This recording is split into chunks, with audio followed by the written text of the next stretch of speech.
मुश्त ज़नी का देसी इलाज। मुश्त ज़नी करने से इसका नुकसान और उसका इलाज ऐसे मर्द हजरात जिन्होंने अपने आप को अपने हाथों से तबाह कर दिया हो उनके लिए बेहतरीन नुस्खा।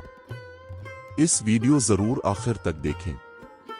फवाइद, ऐसे मर्द हजरात जिन्होंने अपने आप को तबाह कर दिया हो, यानी मुश्त ज़नी या इग़लाम बाजी, किसी से बात करते वक्त किसी ख्याल से पेशाब में कतरे आते हों, असरत अंजाल का शिकार हों, यानी हम बिस्तरी के वक्त दुखूल करते ही जल्द फारिग हो जाते हों और उज़्व खास में सख्ती का ना होना, ढीलापन, मनी का पतला होना, मनी का कम पैदा होना, टाइमिंग का बिल्कुल ना होना, औलाद के जरासीम कम हों या बिल्कुल मौजूद ही ना हों, तो ये नुस्खा जरासीम को भरपूर पैदा करता है, हर किस्म की जिस्मानी कमजोरी को खत्म करता है। इस नुस्खा के मजीद फवाइद इस्तेमाल करने वाला खुद ही बताएगा। समझदार के लिए इशारा काफी है। निहायत आसान नुस्खा है, इसे इस्तेमाल करें और फायदा उठाएं।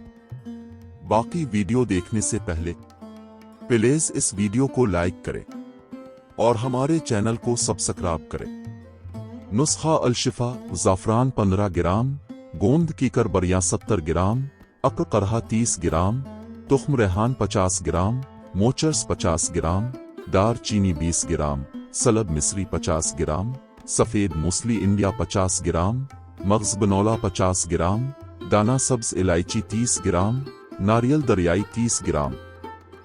तरकीब तैयारी। इन तमाम अदविया को बारीक पेस्ट के सफ़ूफ बनाकर किसी शीशी में रख ले। मिक़दार खुराक। सुबह निहार मुन्ह 1 गिलास फाल गर्म दूध में इस सफ़ूफ का 1 बड़ा चम्मच डाल दें और नीम गर्म हो जाने पर 1 चम्मच शहद का मिलाकर घूंट करके पी लें और खाना 3 घंटा बाद खाएं। इसी तरह दिन में 1 बार रोजाना 1 माह मुसलसल इस्तेमाल करें। प्लीज इस वीडियो को लाइक करें और हमारे चैनल को सब्सक्राइब करें।